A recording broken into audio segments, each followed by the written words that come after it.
with education, two questions lang sir, or two topics education. How much does DepEd have for the purchase of land for new schools or for additional schools? 1 billion. About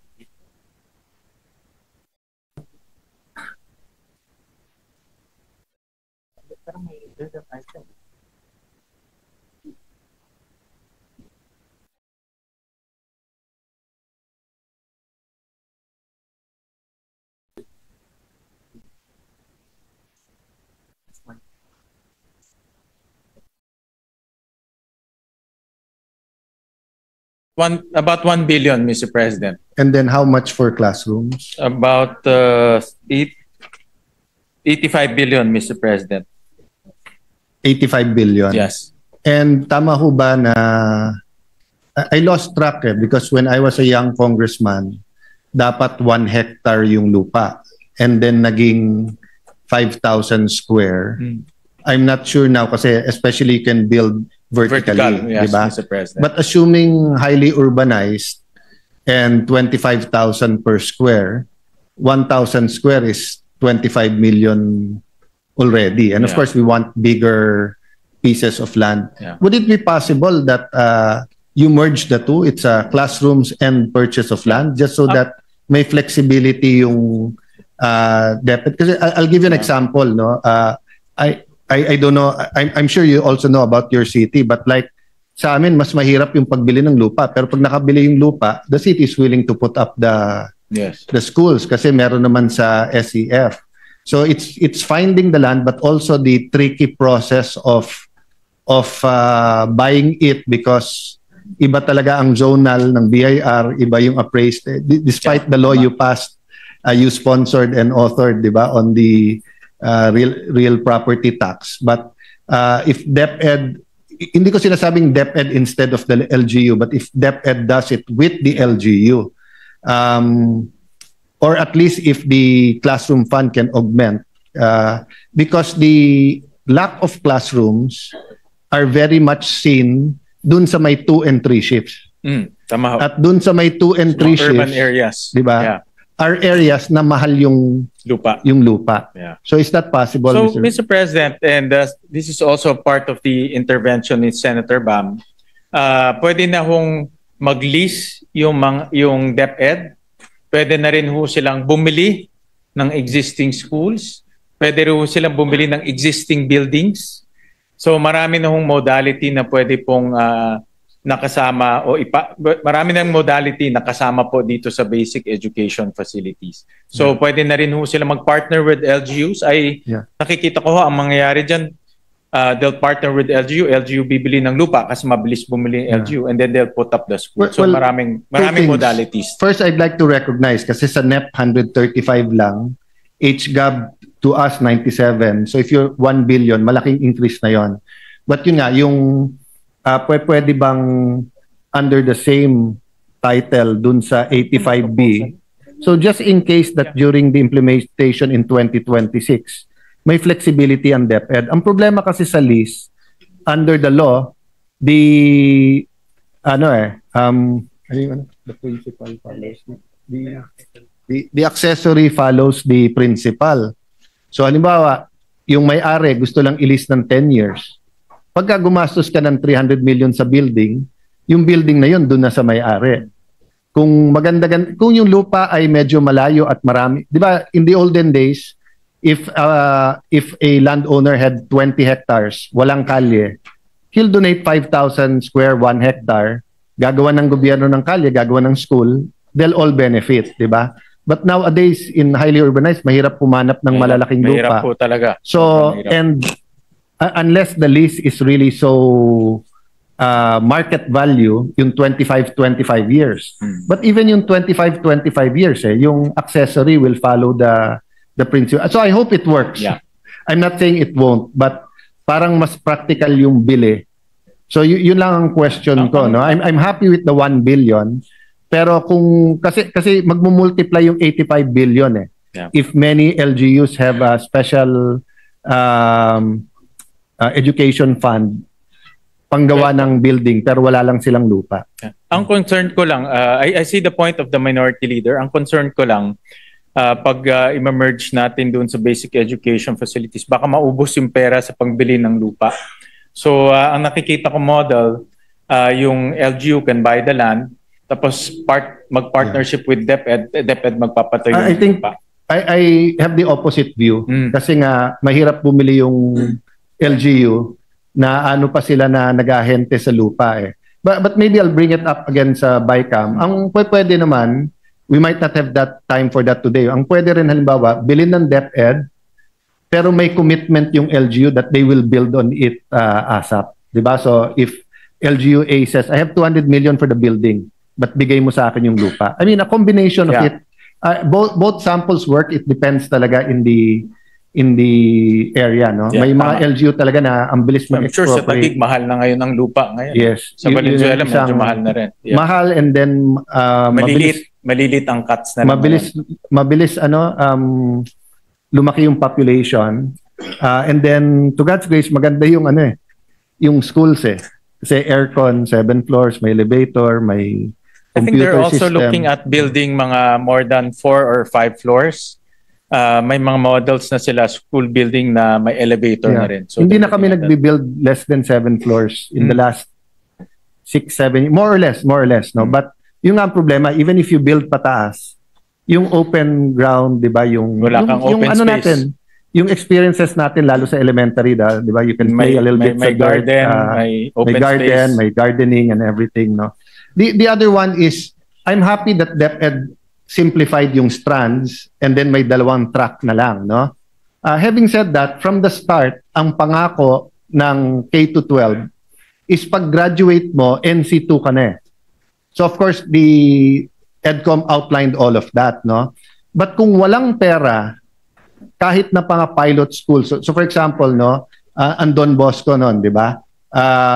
From automotive to electrical, electronics, di ba? When I was in high school,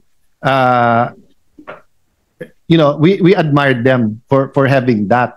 So when we passed K-12, yun yung ina-expect ko, na yung letter A, National High School will focus on automotive, then they will have motorcycles and cars, and will have garages, and di ba? Tapos High School B, coding at computer, they'll have Apple Labs, they'll have everything. Wala eh.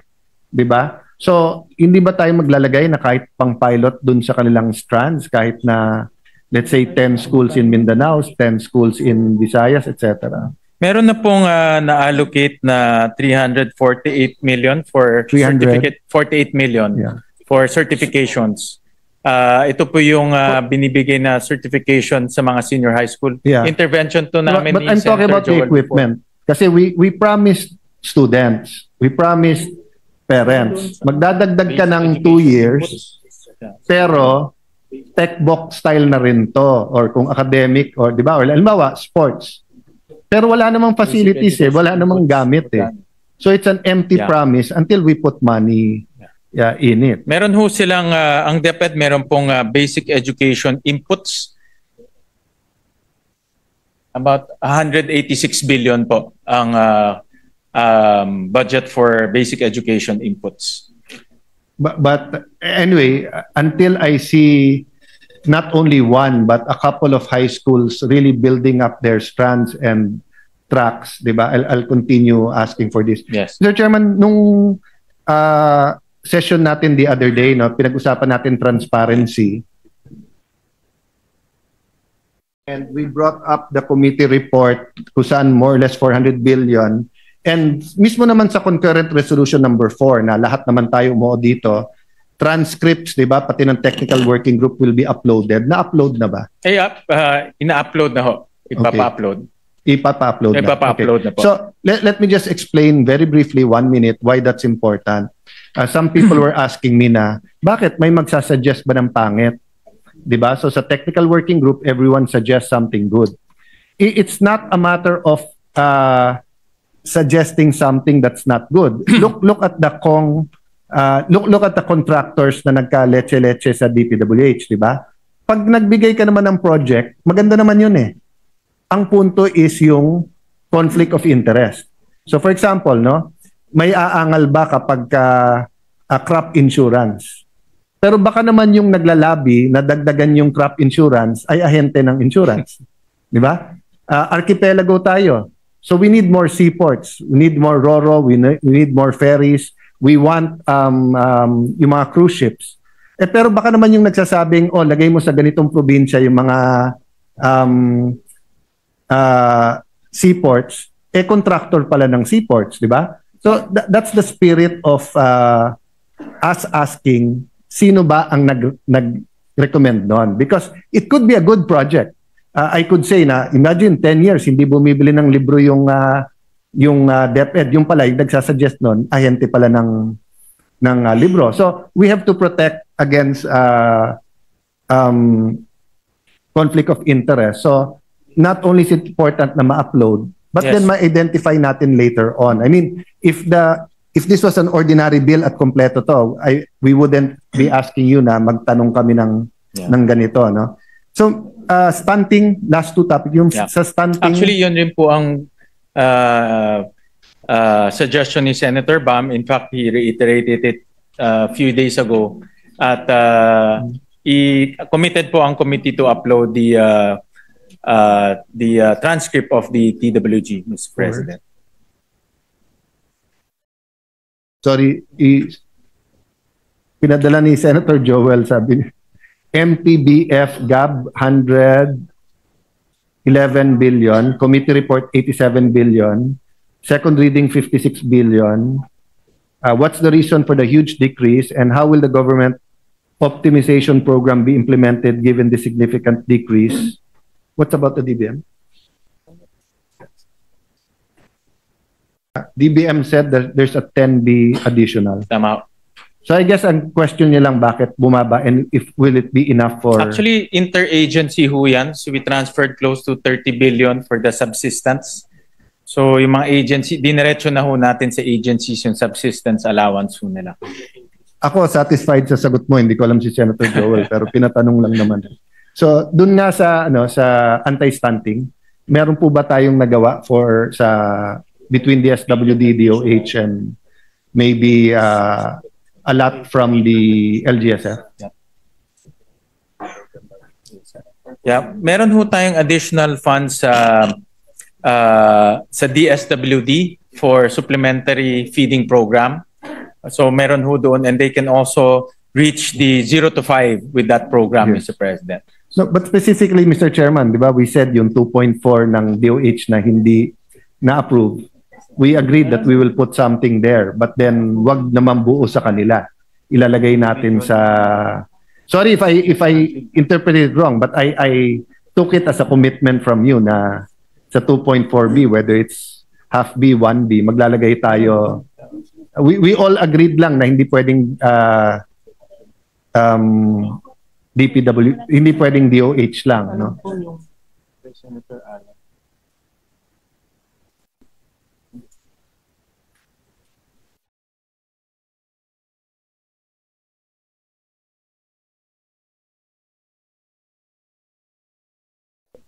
Okay. Meron ho tayong sa LGSF rin po na pwedeng gamitin for stunting, Mr. President. Sige, at the right Yeah. time sa BICAM, whether it's from AIX, TUPAD, and LGSF. So meron hong 3 billion for supplementary Yes. and about 450. And for the record, para siya LGSF. maging pork barrel or just a personal advocacy, what I'm suggesting is the top 5 or top 10 local government units, provinces na pinakamataas yung rate, yung Yeah. lampas 28, 20, mga 28%. Yun yung suggest ko na targeted. Because without the targeting, paikot-ikot tayo every year. Yeah. They're just telling Gandang us suggestion ho that yan. they did more, but actually, they're not delivering more, no?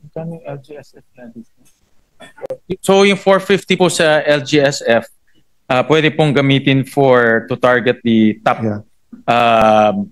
top provinces with high But malnutrition may I rates. suggest that we together or whoever's interested have special provisions on that, di ba?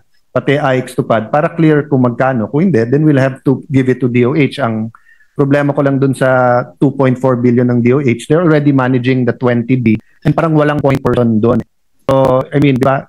when it's a priority, it's either a priority or not. And when we're serious or not. And I'm only asking really that we be serious in the top 5. Serious about everything sa anti-stunting, but serious about having this program sa top 5 para makita nga natin kung bababa talaga yung incidence ng pansot sa mga areas na yun. No? So President, sa earlier recommendation ko na may 3-year, 5-year plan, sama na natin lahat ng di ba, for example, for stunting, for example, I'm talking more of infra. Okay. Di ba? So for example, classrooms. I think si Senator Bam just passed the cap bill, not yet, but on the way na yun para But I'm talking the budgeting side, di ba? Kasi K-12 is a law, pero di naman natin pinondohan tama, di ba? Over the years, no, not just tayo. But what I'm saying is that includes irrigation, that includes farm-to-market roads, that includes barangay health centers. By no means is my list exhaustive. Ang point ko lang, let's total nandun tayo sa transparency, accountability, di ba? Yes. So ipakita natin sa mga tao, under the 20th Congress, ang kulang is X number of kilometers sa farm-to-market road. Ang gagawin this year is ganito. In 5 years, magagawa yan. Actually, during the budget briefings, marami rin lumabas sa mga agencies na meron silang project pero fina-fund lang nila every year. Hindi natin makita kung ano yung end goal. Yes. No? So we requested, DICT gagawa siya ng data center. Pero every year niya hiningi. So ano bang end goal? Yes. So we'll request from the agencies. And na-observe ko rin yan during and of budget course, deliberations. for example, sa irrigation, sasabihin nila, ganito kilometers, or ganito ang covered. Pag in-inspect mo, hindi gumagana. Yes. Diba? But that's what I'm saying na, if we were a private corporation, and you said you have 10 branches, inspect mo yung 3 branch sarado, fired yung manager mo eh. Tama. Pero sa atin, parating moving target. No? Yan exactly ginamit kong term, moving target. To, kasi hindi natin malaman. Every year may allocation, but hindi malaman kung kailan matatapos. So, I actually have a lot more questions, but I think we can work it out. We'll request from the agencies. But I just like to clarify. So we're going to vote on second reading today, but we'll receive on Saturday the line by line. Together the annexes rin, Mr. So we have that commitment. Now, hindi tayo boto ng third reading ng hindi medyo klaro kasi in spirit of transparency, diba? Mahirap naman na pagbobotohan tapos hindi pala yun ang laman. Kasama po pati yung mga annexes, kasama rin po doon. Thank you very much. Maraming salamat, Minority Leader.